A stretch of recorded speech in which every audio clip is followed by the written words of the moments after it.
Okey, selamat tengah hari ya. Okey, kita teruskan dengan tumbuhan yang berbulu halus. Okey, cara tumbuhan melindungi diri daripada musuh. Okey, cara yang kedua adalah berbulu halus. Alright, ada beberapa contoh tumbuhan yang berbulu halus seperti buluh. Okey, kalau kita lihat batang buluh dia ada bulu-bulu halus tu. Okey, kalau kena pada tangan kita, kita akan rasa gatal ataupun kurang selesa. Dan kadang-kadang boleh menyebabkan luka kan. Jadi itu adalah cara buluh melindungi diri dia lah.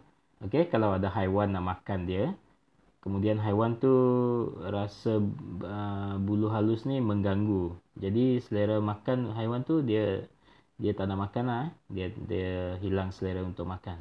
Okey. Kecuali beruang panda. Beruang panda makanan dia adalah buluh. Jadi dia tak kisahlah buluh halus tu.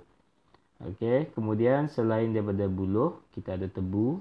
Tebu juga ada bulu-bulu halus pada batang tebu. Okey, dan pada lalang. Okey, selain daripada tiga contoh tersebut, tebu, okey, lalang di sini, okey. Kalau kita kena pada lalang, kamu akan rasa kasar-kasar kan?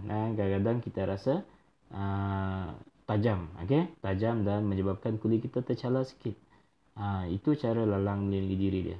Tapi kalau belalang makan dia pun tak boleh melindungi diri dia sebab lalang, daun-daun adalah makanan kepada haiwan-haiwan seperti ini. Kalau lembu pun dia tak kisahlah bulu halus tu, okey. Tapi at least ini cara haiwan tumbuhan ini untuk melindungi diri mereka, okey. Cara-cara seperti inilah bulu halus. Okey, selain daripada tiga contoh itu, kalau kamu ada tanam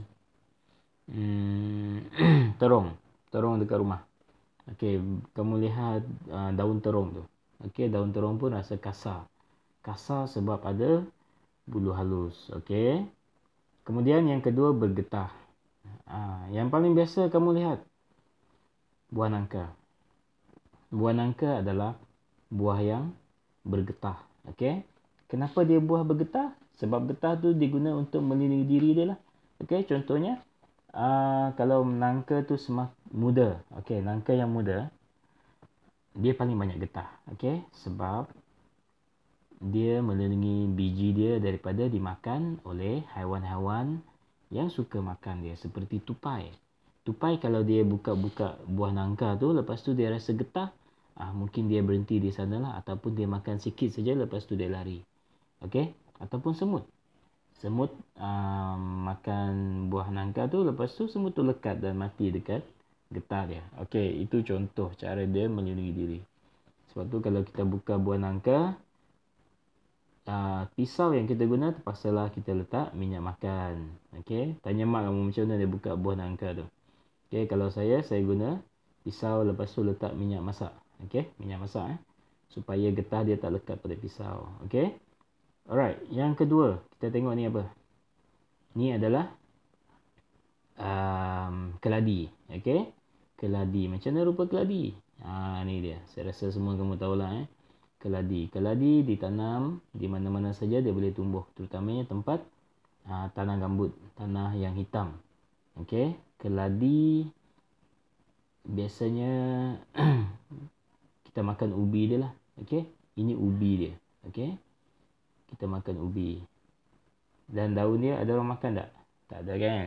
Okey, daun dia sangat kalis air. Kalau kamu letak air di atas daun dia, dia tak akan terima air tu. Okey, dia akan tolak air tu Okey, itu keladi. Selain keladi, kita tahu juga pokok-pokok yang bergetah seperti cempedak. Okey, adik-beradik dengan nangka.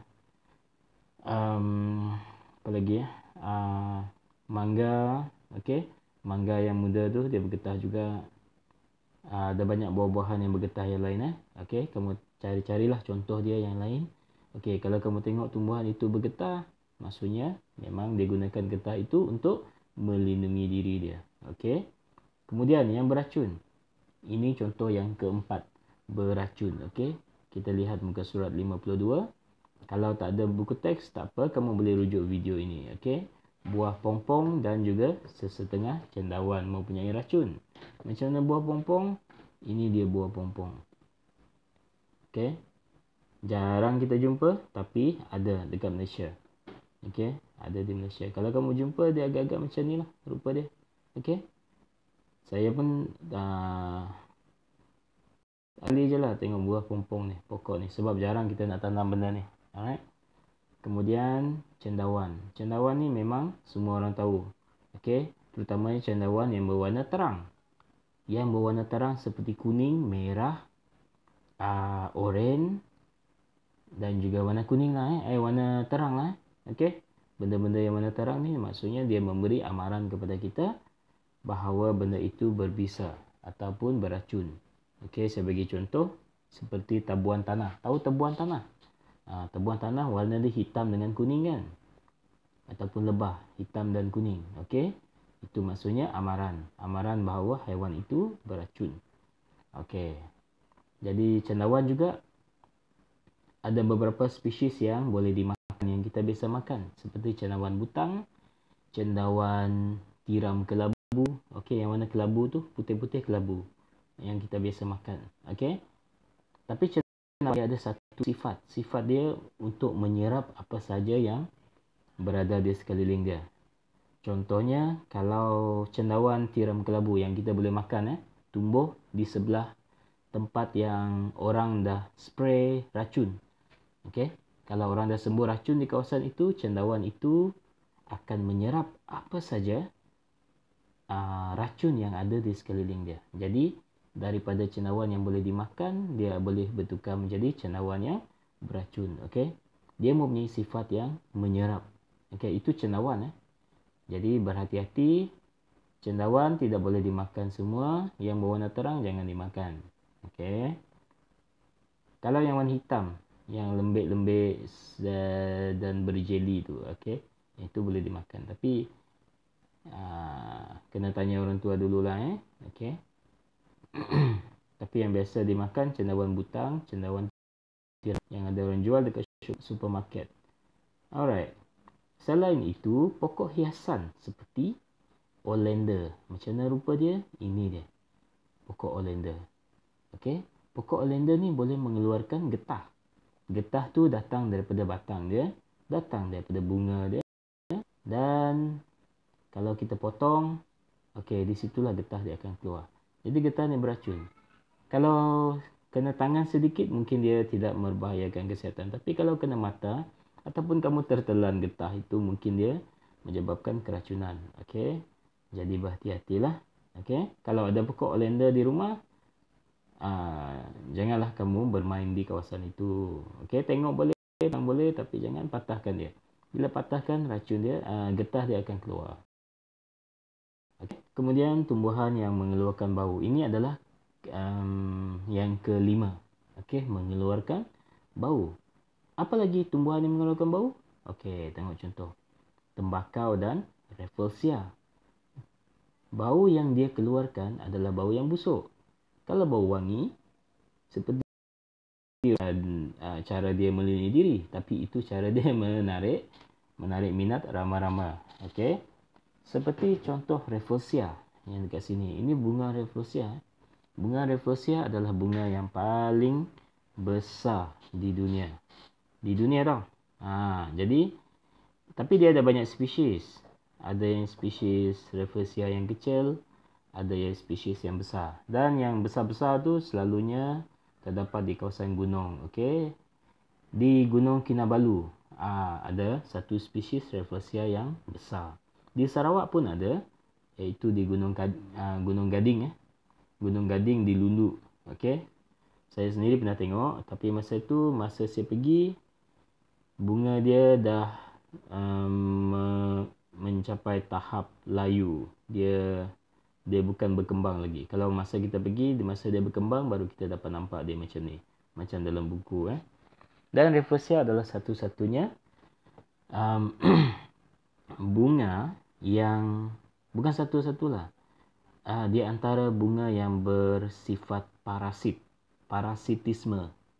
Parasit maksudnya dia menyerap nutrien, dia menyerap air daripada pokok yang lain. Kamu tengok, sebab itulah dia tumbuh di akar pokok besar ini. Okey? Dia tumbuh di akar pokok supaya akar dia boleh menyerap nutrien-nutrien yang terdapat dalam akar tersebut. Dan dia tidak mempunyai batang dan dia tidak mempunyai daun. Okey. Jadi bunga di atas ini kemudian terus akar. Jadi akar itulah yang menyerap nutrien daripada pokok yang lain. Okey, ini bukan daun dia. Ini adalah daun tumbuhan yang lain. Okey, jadi Rafflesia tidak mempunyai daun. Dia bersifat parasit. Dia menyerap. Dia macam pencuri lah. Dia mencuri nutrien daripada pokok lain. Okey, sebab itulah kamu akan jumpa Rafflesia di akar pokok-pokok lain. Dia tak boleh hidup sendiri. Okey, dia tak boleh hidup sendiri. Dia macam orkid. Tahu orkid? Orkid pun akan tumbuh di dahan-dahan pokok yang lain. Okey, dia mengeluarkan bau yang busuk. Tapi dia busuk. Kenapa dia busuk? Supaya haiwan tidak makan dia. Okey. Bila haiwan datang, oh baunya bunga ni. Jadi haiwan tu tak jadilah nak makan. Okey, ada banyak haiwan-haiwan yang makan tumbuhan. Okey, seperti pelanduk, kijang. Okey, mereka makan pucuk-pucuk tumbuhan. Kalau Rafflesia ni bau wangi, maka haiwan itu akan makan dia juga. Tapi kalau macam bunga ros, bunga-bunga yang wangi, dia sebenarnya dia wangi, dia menarik minat lebah, dia menarik minat rama-rama kupu-kupu untuk datang. Okey, untuk proses pendebungaan. Kalau bunga macam tai ayam, dia pun walaupun kita hidu dia bau macam tai ayam, tapi dia bau wangi. Bau wangi kepada haiwan-haiwan seperti rama-rama. Okey, selain itu pokok tembakau. Tahu macam mana bau tembakau? Kalau kamu nak tahu bau tembakau macam mana, okey, kamu cari kalau ada bapa atau abang yang merokok tu, kamu hidulah bau rokok. Bukan asap rokok Kamu hidu rokok tembakau yang belum dibakar. Okey, macam itulah hidu bau tembakau. Okey, bau dia macam sedap. Tapi bila kamu bakar dia, dia keluarkan asap yang bau, yang busuk. Okey. Jadi tembakau ni dia mengeluarkan bau. Jadi haiwan lain, haiwan tak suka. Tapi kalau manusia suka pula kan. Okey. Sebab tu orang ramai yang merokok. Alright. Kita baca info. Rafflesia dikenali sebagai bunga yang terbesar di dunia. Bunga yang berkembang mengeluarkan bau yang teramat busuk. Okey. Jadi itu saya dah terangkan tadi. Tengok rakan kamu kata. Ya, tapi kebanyakan pokok ini beracun. Alright. Ni dia tembakau. Kalau kamu pernah lihat tembakau yang ada dalam rokok, sebenarnya tembakau yang mana coklat-coklat macam daun rumput mati tu, asalnya datang daripada daun tembakau. Pokok tembakau ni dia macam cabbage. Macam kubis lah. Pokok kubis. Kubis daun. Okey. Kubis daun. Kemudian orang akan jemur daun itu sehingga kering dan proses pemotongan sampai tembakau tu jadi halus. Kemudian dimasukkan dalam rokok atau apa sajalah. Okey, pipe ke untuk dihisap. Okey, uji minda.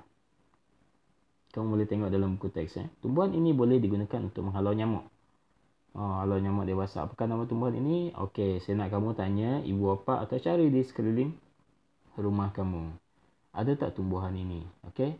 Kenapa dia menghalau nyamuk? Sebab ada satu lagi benda yang biasa kita ada di rumah yang boleh digunakan untuk menghalau nyamuk. Tahu apa? Pokok serai. Okey, pokok serai. Walaupun pokok serai ni tak bau busuk maksud saya. Tapi bau dia tu cukup untuk menghalau nyamuk. Okey. Kalau kamu ada serai di luar, kamu suruh bapa kamu potong daun dia supaya mengeluarkan bau yang nyamuk tak suka. Jadi baguslah untuk menghalau nyamuk. Okey. Alright. Okey, sekarang faham tumbuhan yang mengeluarkan bau. Okey dah, ini kelima. Alright. Dan ada ada soalan dekat sini Okey. Bukan soalan, aktiviti di sini. Alright. Boleh kita buat? Okey, saya nak kamu buat di rumah. Muka surat 54. Alright. Ini aktiviti kamu boleh buat sendiri. Senang saja. Walaupun dia kata dalam kumpulan, tapi kita buat seorang-seorang. Okey, bunga kertas. Apa ciri yang ada pada bunga kertas? Okey, bunga kertas saya rasa ada di kampung. Contoh, ciri dia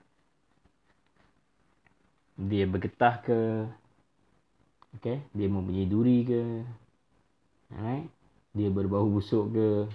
Yang saya tahu bunga siatan ni bau busuk lah.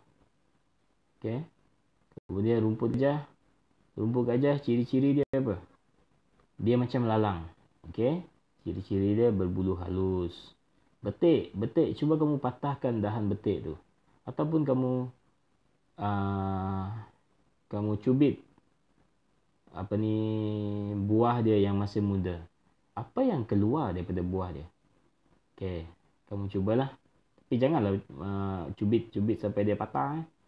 Nanti marah pula mak kamu. Okey, dia akan keluar sesuatu. Cubalah di rumah. Okey, alright, kamu boleh buat ini. Kalau sudah, boleh hantar dengan ambil gambar lah. Ambil gambar dengan saya. Okey, soalan, huraikan setiap ciri khas yang terdapat pada tumbuhan berikut. Okey, tak payah buat karangan. Yang soalan ini tak payahlah, kamu buat ini saja, ciri-ciri dia. Okey, dan yang penting baca. Kemudian kita akan masuk ke tajuk yang kedua. Kedua dalam topik ini. Okey, penyesuaian terhadap iklim dan musim. Ini pula tadi adalah penyesuaian terhadap haiwan, terhadap musuh. Okey, terhadap musuh. Berduri yang pertama, berbulu halus yang kedua, bergetah yang ketiga, beracun yang keempat, dan mengeluarkan bau yang kelima. Okey, jadi itu saja, kita akan teruskan dengan PDP yang akan datang. Sekian, terima kasih.